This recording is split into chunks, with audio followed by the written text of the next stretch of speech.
ഞാൻ ആശാ വർക്കർമാരെ അപമാനിക്കത്തക്ക വിധത്തിലേക്ക് ഒരു വാചകമോ ഒരു വാക്കുപോലും ഞാൻ പറഞ്ഞിട്ടില്ല. ഞാൻ എൻ്റെ പ്രസംഗത്തിൻ്റെ ഒരു പ്രസംഗ ചാതുരിയുടെ ഭാഗമായി സുരേഷ് ഗോപി സ്വാഭാവികമായിട്ടും അദ്ദേഹം ഒരു സിനിമാ നടൻ കൂടിയായിട്ടുള്ള ഒരു മന്ത്രിയാണ് എന്നുള്ളതുകൊണ്ട് അദ്ദേഹത്തിൻ്റെ മന്ത്രിയായതിനു ശേഷമുള്ള ചില പ്രകടനങ്ങൾ ചില സ്ഥലങ്ങളിൽ കണ്ട് മനസ്സിൽ വെച്ചുകൊണ്ട് അദ്ദേഹം ഇന്നലെയും അതുപോലെ ഒന്ന് അവിടെ തിരുവനന്തപുരത്ത് ആശാവർക്കർമാരുടെ സമരപ്പന്തൽ സെക്രട്ടേറിയറ്റിന് മുമ്പിൽ നടക്കുന്നത് സന്ദർശിച്ചിട്ട് അവിടെ കൊട കൊടുത്തു. ആ കൊട കൊടുത്തത് എന്തിൻ്റെ പ്രതീക? നിങ്ങൾ വെയിലും മഴയും കൊള്ളാതെ ഇവിടെ ഇരുന്ന് മുഖ്യമന്ത്രിയെയും കേരളത്തിലെ ഇടതുപക്ഷ ഗവൺമെൻറ്റിനെയും കൈകാര്യം ചെയ്തോളാനാണ്. ഒരു കേന്ദ്രമന്ത്രിക്ക് അങ്ങനെ പറയാനുള്ള ഒരു അവകാശമുണ്ടോ? അതാണോ ജനാധിപത്യ മര്യാദ?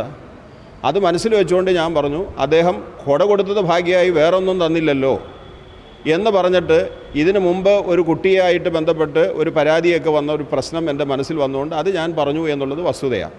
100 കോടി രൂപ അല്ല ഇഷ്ടം, പഴയ കുടിശ്ശികയൊക്കെ പോട്ടെ, അതെങ്കിലും ആരോഗ്യമന്ത്രിയെ കൊണ്ട് സാങ്ഷൻ ചെയ്യിപ്പിച്ചിട്ട് വേണം ഈ പന്തലിൽ വന്ന് നിങ്ങളുടെ പ്രശ്നത്തിൽ ഞാൻ ഇടപെട്ടിട്ടുണ്ട് എന്ന് പറയാൻ. പറഞ്ഞ പരാമർശം സുരേഷ് ഗോപി ഉദ്ദേശിച്ചു മാത്രമാണ്. സുരേഷ് ഗോപി ആശമാരെ ഞാൻ ഉദ്ദേശിക്കേണ്ട കാര്യം എന്താ? എൻ്റെ അപ്പുറം ഇപ്പുറം ഇരുന്നത് ഇന്നത്തെ സമരത്തിലും ആശമാരല്ലേ, അവർ കേട്ടതല്ലേ. അല്ലാതെ ആശാവർക്കർമാരെ ഒരിക്കലും നിന്ദിക്കുന്ന ഒരു പരിപാടി എൻ്റെ ജീവിതത്തിൽ ഉണ്ടായിട്ടില്ല, ഇനിയും ഉണ്ടാവില്ല. CPI സംസ്ഥാന സെക്രട്ടറി വിഷയത്തെ തള്ളിയിട്ടുണ്ട്. ശ്രീ ബിനോയ് വിശ്വം എന്നെ തിരുത്താൻ യോഗ്യതയുള്ള ഒരാളാണ്.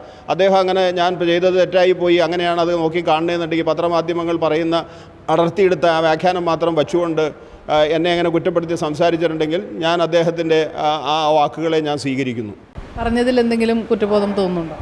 ഞാൻ പറഞ്ഞല്ലോ, ഇല്ലില്ല, ഇതിങ്ങനെയൊക്കെ വ്യാഖ്യാനിക്കേണ്ട ഇടവരുന്നല്ലോ. ഈ സമൂഹത്തിൽ സത്യസന്ധമായി നീതിപരമായി പ്രവർത്തിക്കാൻ കഴിയാത്ത വിധത്തിൽ വരികൾക്കിടയിലൂടെ വായിച്ച് ഒരു മനുഷ്യനെ അവൻ്റെ ജീവിതത്തിൽ ഇതേവരെ നടത്തിയിട്ടുള്ള ഗ്രേസ് എല്ലാം ഇല്ലാതാക്കുന്നതിന് വേണ്ടിയുള്ള ശ്രമങ്ങൾ നടത്തുന്നുണ്ടല്ലോ മാധ്യമങ്ങൾ എന്നുള്ള കണ്ടിട്ട് സഹതാപം തോന്നുന്നു എന്നുള്ളതല്ലാതെ എന്ത് ചെയ്യാനാണ്?